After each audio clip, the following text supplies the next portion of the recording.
Assalamualaikum warahmatullahi wabarakatuh. Perkenalkan, saya Desta Dwi Kartono dengan NIM 1801040005 dari program studi Pendidikan Bahasa dan Sastra Indonesia kelas 5A. Sebelumnya, maksud dan tujuan pembuatan video ini adalah untuk memenuhi ujian akhir semester mata kuliah belajar dan pembelajaran bahasa Indonesia. Pada kesempatan ini, saya akan menyampaikan beberapa topik yang berhubungan dengan belajar dan pembelajaran bahasa Indonesia. Langsung saja ke topik yang pertama, yaitu teori belajar kognitivisme dan konstruktivisme. Teori belajar kognitivisme. Selain faktor individu, teori belajar kognitivisme mengakui pentingnya faktor eksternal atau lingkungan dalam kegiatan belajar. Dalam pengertiannya, kognisi adalah suatu perabot dalam benak kita yang merupakan pusat penggerak berbagai kegiatan kita. Misalnya, mengenali lingkungan, melihat berbagai masalah, menganalisis berbagai masalah, mencari informasi baru, menarik kesimpulan, dan sebagainya. Menurut Piaget, setiap anak mengembangkan kemampuan berpikirnya secara bertahap dan teratur. Tahap-tahap tersebut yaitu yang pertama, tahap sensori motor, yang berlangsung dari lahir sampai kurang lebih umur 2 tahun. Yang kedua, tahap pra-operasional yang berlangsung kurang lebih umur 2 tahun hingga 7 tahun. Yang ketiga, tahap operasi konkret yang berlangsung kurang lebih 7 sampai 11 tahun. Dan yang keempat, tahap operasi formal yang berlangsung kurang lebih umur 11 tahun sampai 15 tahun. Selanjutnya, teori belajar konstruktivisme. Teori belajar konstruktivisme memandang bahwa pembelajar atau orang yang sedang belajar akan membangun pengetahuannya sendiri berdasarkan apa yang sudah diketahuinya. Dengan kata lain, belajar tidak dapat diwakilkan dan diborongkan kepada orang lain. Teori konstruktivisme didefinisikan sebagai pembelajaran yang bersifat generatif, yaitu tindakan mencipta suatu makna dari apa yang dipelajari. Jadi, pengetahuan tidak bisa ditransfer dari guru kepada orang lain, karena setiap orang mempunyai skema sendiri tentang apa yang diketahuinya. Teori konstruktivisme juga mempunyai pemahaman tentang belajar yang lebih menekankan pada proses daripada hasil. Hasil belajar sebagai tujuan dinilai penting, tetapi proses yang melibatkan cara dan strategi dalam belajar juga dinilai penting. Dengan demikian, belajar menurut teori konstruktivisme bukanlah sekedar menghafal, akan tetapi proses mengkonstruksi pengetahuan melalui pengalaman. Selanjutnya, topik yang kedua, teori belajar humanistik dan kecerdasan ganda. Teori belajar humanistik. Teori belajar humanistik memandang bahwa proses belajar harus berhulu dan bermuara pada individu itu sendiri. Meskipun teori ini sangat menekankan pentingnya isi dari proses belajar, dalam kenyataan, teori ini lebih banyak berbicara tentang pendidikan dan proses belajar dalam bentuknya yang paling ideal. Dengan kata lain, teori ini lebih tertarik pada ide belajar dalam bentuknya yang paling ideal daripada belajar seperti apa adanya, seperti apa yang bisa kita amati dalam dunia keseharian. Menurut Roger, dalam pandangan teori humanismenya, peranan guru dalam kegiatan belajar siswa adalah sebagai fasilitator yang berperan aktif dalam membantu menciptakan iklim kelas yang kondusif agar siswa bersikap positif terhadap belajar, membantu siswa untuk memperjelas tujuan belajarnya dan memberikan kebebasan kepada siswa untuk belajar, membantu siswa untuk memanfaatkan dorongan dan cita-cita mereka sebagai kekuatan pendorong belajar, menyediakan berbagai sumber belajar kepada siswa, dan menerima pertanyaan dan pendapat serta perasaan dari berbagai siswa sebagaimana adanya. Selanjutnya, teori belajar kecerdasan ganda. Teori belajar kecerdasan ganda memandang dan menjelaskan bahwa setiap individu mempunyai kemampuan ganda. Kemampuan-kemampuan yang dimasukkan dalam intelijensi ganda haruslah memenuhi 8 kriteria yang sering digunakan untuk menentukan apakah kemampuan itu benar-benar sesuai intelijensi atau bukan. 8 kriteria tersebut adalah: yang pertama, terisolasi dalam bagian otak tertentu; yang kedua, bersifat independen; yang ketiga, memuat satuan operasi khusus; yang keempat, mempunyai sejarah perkembangan sendiri; yang kelima, berkaitan dengan sejarah evolusi zaman dulu; yang keenam, dukungan psikologi eksperimental; yang ketujuh, dukungan dari penemuan psikometrik; dan yang kedelapan, dapat disimbolkan. Jumlah intelijensi ganda ada 9 macam. Adapun ke-9 macam intelijensi ganda itu adalah: yang pertama, intelijensi linguistik; yang kedua, intelijensi matematis logis; yang ketiga, intelijensi ruang visual; yang keempat, intelijensi kinestetis badani; yang kelima, intelijensi musikal; yang keenam, intelijensi interpersonal; yang ketujuh, intelijensi intrapersonal; yang kedelapan, intelijensi lingkungan; dan yang kesembilan, intelijensi eksistensial. Topik yang ketiga adalah berbagai teori tentang pembelajaran. Pengertian belajar, mengajar, dan pembelajaran. Belajar adalah suatu aktivitas untuk mengubah tingkah laku. Dalam konsep tersebut, berarti dalam belajar yang aktif adalah individu si pelajar. Mengajar merupakan segala hal yang berkaitan dengan proses pentransferan ilmu oleh seorang guru pada siswa. Dalam konsep tersebut, berarti yang aktif adalah seorang guru. Pembelajaran berarti proses yang dilakukan oleh seseorang agar orang lain melakukan tindakan belajar. Dalam hal ini, orang yang membuat proses agar orang lain belajar berfungsi sebagai fasilitator. Dalam konsep ini, yang aktif adalah para siswa. Kemudian, ciri-ciri pembelajaran. Pembelajaran memiliki beberapa ciri. Adapun ciri-ciri pembelajaran diantaranya adalah merupakan upaya sadar dan disengaja, membuat siswa menjadi belajar, menetapkan tujuan terlebih dahulu sebelum proses dilaksanakan, mengendalikan pelaksanaan, baik dalam hal isinya, waktu, proses, maupun hasilnya. Kemudian, perbandingan pembelajaran dan pengajaran. Pembelajaran adalah proses yang dilakukan oleh seseorang agar orang lain melakukan tindakan belajar. Sementara itu, pengajaran adalah suatu proses perbuatan yang bersangkut paut dengan cara mengajar atau cara mengajarkan hal tertentu. Pengajaran dalam hal ini merupakan kegiatan yang dilakukan guru dalam menyampaikan pengetahuan kepada siswa. Pengajaran juga diartikan sebagai interaksi belajar dan mengajar. Pengajaran berlangsung sebagai suatu proses yang saling mempengaruhi antara guru dan siswa. Persamaan dari keduanya adalah sama-sama merupakan suatu proses untuk mentransfer ilmu. Selanjutnya, prinsip pembelajaran. Prinsip pembelajaran memiliki 12 prinsip. Ke-12 prinsip pembelajaran itu adalah: yang pertama, respon-respon baru diulang sebagai akibat dari respon yang terjadi sebelumnya. Yang kedua, perilaku tidak hanya dikontrol oleh akibat dari respon, tetapi juga di bawah pengaruh kondisi atau tanda-tanda di lingkungan siswa. Yang ketiga, perilaku yang timbul oleh tanda-tanda tertentu akan hilang atau berkurang frekuensinya bila tidak diperkuat dengan akibat yang menyenangkan. Yang keempat, belajar yang berbentuk respon terhadap tanda-tanda yang terbatas akan ditransfer kepada situasi yang lain yang terbatas pula. Selanjutnya yang kelima, belajar menggeneralisasikan dan membedakan adalah dasar untuk belajar sesuatu yang kompleks seperti yang berkenaan dengan pemecahan masalah. Yang keenam, situasi mental siswa untuk menghadapi pelajaran akan mempengaruhi perhatian dan ketekunan siswa selama proses siswa belajar. Yang ketujuh, kegiatan belajar yang dibagi menjadi langkah-langkah kecil dan disertai umpan balik menyelesaikan tiap langkah akan membantu siswa. Yang kedelapan, kebutuhan memecah materi kompleks menjadi kegiatan-kegiatan kecil dapat dikurangi dengan mewujudkan dalam suatu model.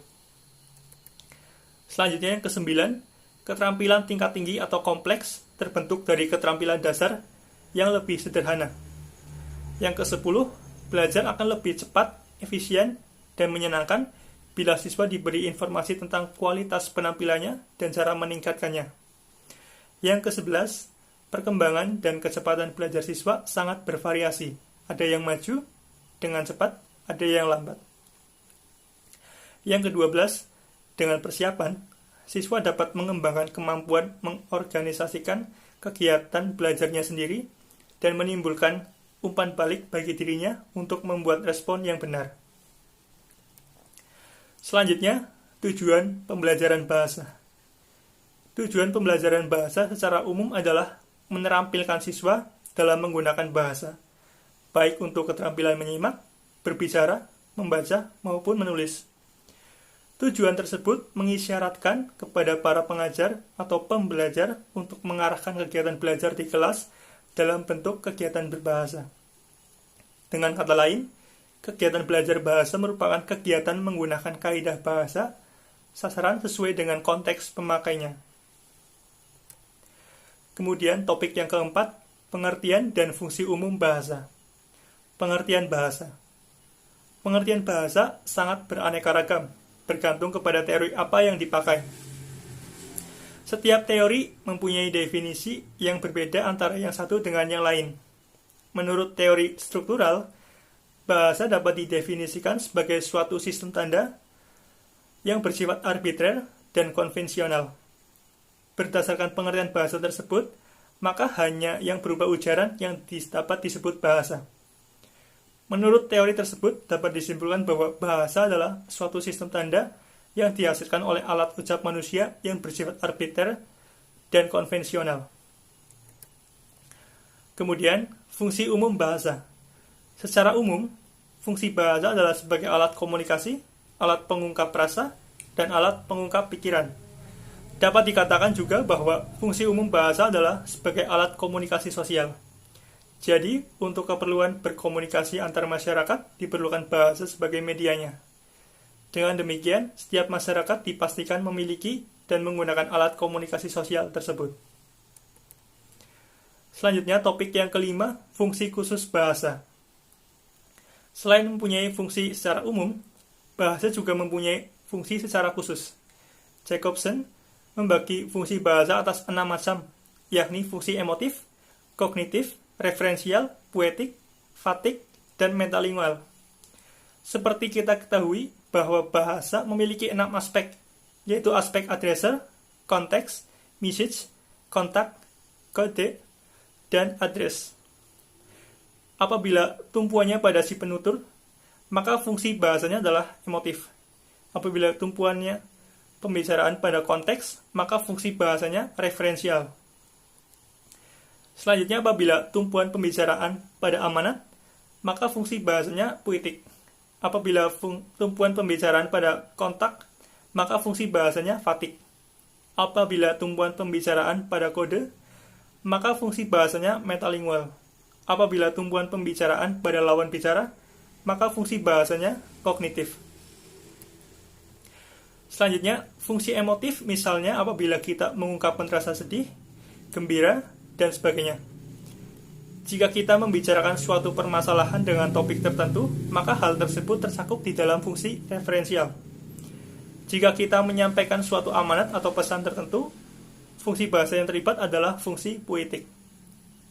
Selanjutnya, apabila kita di dalam berbicara sekedar ingin mengadakan kontak dengan orang lain, maka fungsi bahasa yang terlibat adalah fungsi fatik.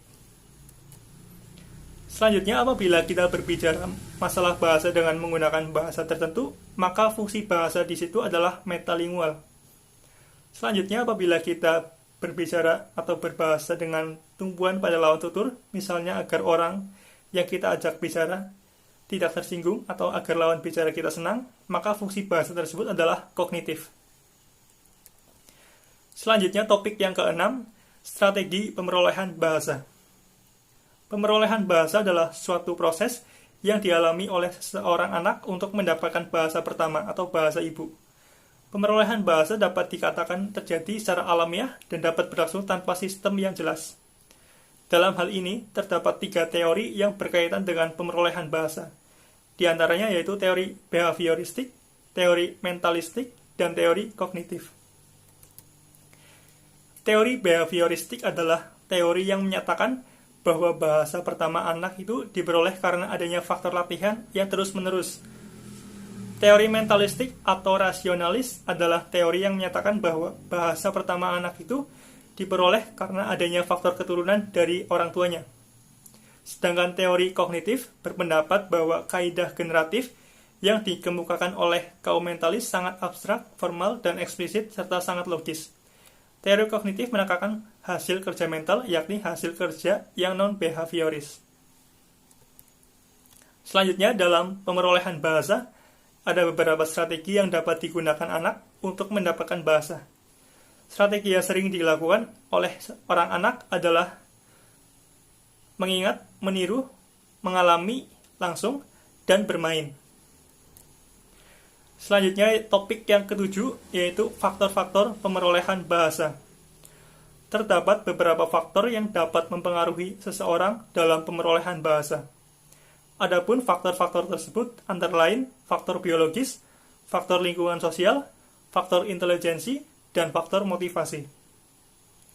Faktor biologis yaitu kemampuan kodrati atau alami yang dimiliki anak yang memungkinkan dirinya menguasai bahasa. Faktor lingkungan sosial yaitu faktor yang menyatakan bahwa untuk memperoleh bahasa, seorang anak memerlukan orang lain untuk berinteraksi dan berkomunikasi. Selanjutnya, faktor intelijensi yaitu kemampuan anak dalam berpikir dan bernalar.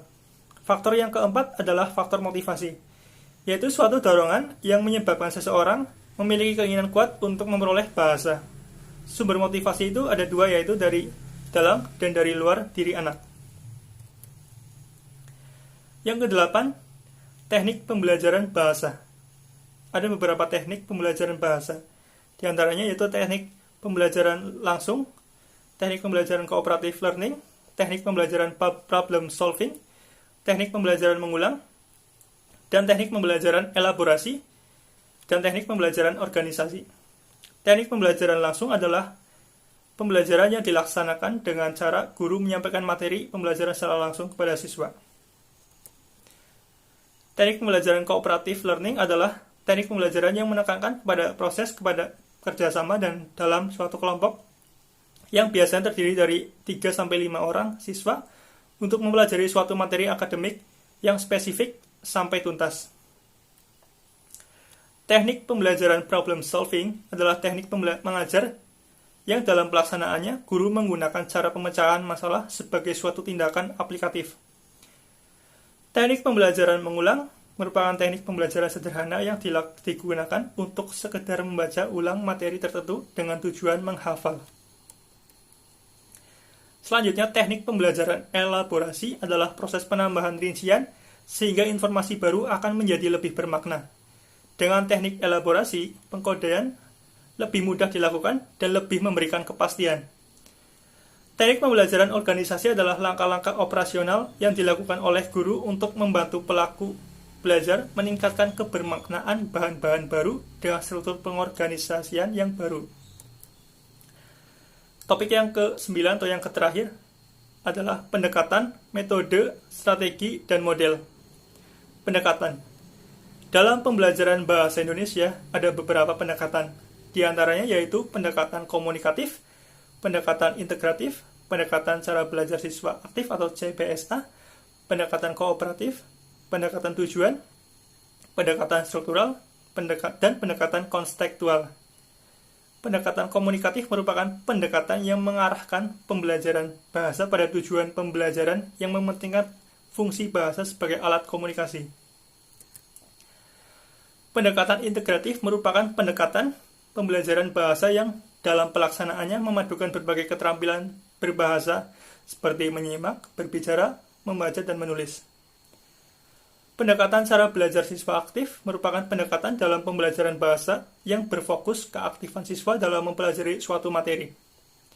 Pendekatan kooperatif merupakan pendekatan dalam pembelajaran yang digunakan dengan cara mengelompokkan siswa ke dalam kelompok-kelompok kecil agar para siswa bekerja sama dan saling membantu dalam menyelesaikan tugas. Selanjutnya, pendekatan tujuan merupakan pendekatan dalam pembelajaran yang dilandasi oleh pemikiran bahwa setiap kegiatan belajar mengajar yang harus dipikirkan dan ditetapkan terlebih dahulu ialah tujuan yang hendak dicapai. Pendekatan struktural merupakan salah satu pendekatan dalam pembelajaran bahasa yang dilandasi oleh asumsi yang menganggap bahasa sebagai perangkat kaidah. Pendekatan konseptual merupakan konsep pembelajaran yang membantu guru dalam mengaitkan materi yang diajarkan dengan situasi dunia nyata siswa. Selanjutnya, metode. Dalam pembelajaran bahasa Indonesia, terdapat beberapa metode, baik yang berpusat pada guru atau expository, maupun yang berpusat pada siswa atau discovery inquiry. Metode yang berpusat pada guru antara lain yaitu ceramah, tanya jawab, dan demonstrasi. Metode yang berpusat pada siswa antara lain eksperimen, diskusi, kerja kelompok, sosiodrama, dan bermain peran. Kemudian strategi. Ada beberapa jenis strategi yang digunakan oleh peserta didik yang memberikan kontribusi langsung maupun tidak langsung untuk belajar bahasa. Beberapa jenis strategi itu antara lain cognitive learning strategies, metacognitive learning strategies, communication strategies, dan social strategies. Cognitive learning strategies merupakan strategi yang merujuk pada langkah-langkah atau operasi yang digunakan dalam pembelajaran atau pemecahan masalah yang memerlukan analisis langsung, transformasi, atau sintesis bahan pembelajaran. Kemudian, pendekatan metacognitive learning strategis adalah strategi yang digunakan untuk mengawasi atau mengatur bahasa pembelajar. Communication strategis adalah strategi pembelajaran yang dalam pelaksanaannya mereka tidak langsung berhubungan dengan bahasa. Fokus pembelajar yakni pada proses partisipasi pembelajar dalam percakapan dan pada arti ucapan pembelajar. Sosial strategis adalah strategi yang lebih melibatkan pembelajar dalam kegiatan yang mampu membuat mereka menjadi mempraktekkan pengetahuan yang mereka miliki. Yang terakhir, model. Model pembelajaran adalah bentuk pembelajaran yang tergambar dari awal sampai akhir yang disajikan secara khas oleh guru di kelas. Adapun beberapa model pembelajaran yang efektif antara lain yaitu student themes, achievement, division, artikulasi, complete sentence, explicit introduction, word square, numbered heads together, problem-based introduction, dan student facilitator and explaining. Cooperative script merupakan model pembelajaran bahasa yang dilakukan dengan cara siswa bekerja dalam kelompok yang secara bergantian mengistisarkan bagian-bagian dari materi yang dipelajari. Artikulasi merupakan model pembelajaran bahasa yang dilakukan dengan cara guru menyampaikan kompetensi yang ingin dicapai, membentuk kelompok berpasangan. 2. Untuk mengetahui daya serap, menugasi salah satu siswa dari pasangan itu untuk menceritakan materi yang baru diterimanya, dan pasangannya mendengarkan sambil membuat catatan kecil, kemudian berganti peran. Complete sentence merupakan model pembelajaran bahasa yang dilakukan dengan media penyiapan blanko isian berupa paragraf yang kalimatnya belum lengkap. Explicit introduction merupakan model pembelajaran langsung yang khusus dirancang untuk mengembangkan belajar siswa tentang pengetahuan prosedural dan pengetahuan deklaratif yang dapat diajarkan dengan pola selangkah demi selangkah. Word Square merupakan model pembelajaran bahasa yang dilakukan dengan media sosial dalam bentuk teka-teki. Numbered Head Together merupakan model pembelajaran bahasa yang dilakukan dengan cara mendiskusikan masalah dalam kelompok yang setiap anggota kelompok diberi nomor yang berbeda satu dengan yang lain. Problem-based introduction merupakan model pembelajaran bahasa yang dilakukan dengan cara guru memberikan masalah kepada para siswa agar masalah itu diselesaikan dengan baik. Student Facilitator and Explaining merupakan model pembelajaran bahasa yang dilakukan dengan cara siswa mempresentasikan ide atau pendapat pada rekan peserta lainnya. Ya, mungkin itu yang dapat saya sampaikan. Kurang lebihnya mohon maaf. Billahi taufik wal hidayah. Wassalamualaikum warahmatullahi wabarakatuh.